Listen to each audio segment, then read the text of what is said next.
أكبر دولاب شواء في العراق في محافظة السماوة. فتح الدولاب.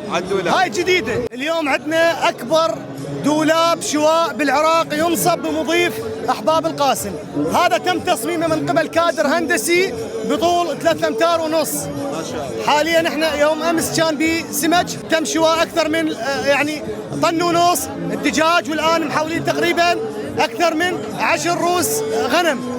هذا لحم عراقي خالص. ما شاء الله. هذه رسالتنا من خلال هؤلاء الشباب اللي موجودين بموكب مضيف القاسم، انه نخدم ونبتكر طرق جديدة بتقديم الخدمة.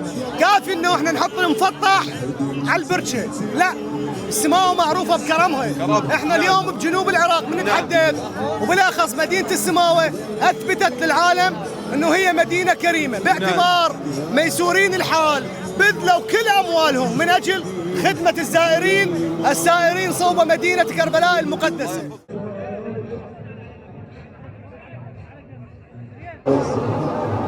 على محنة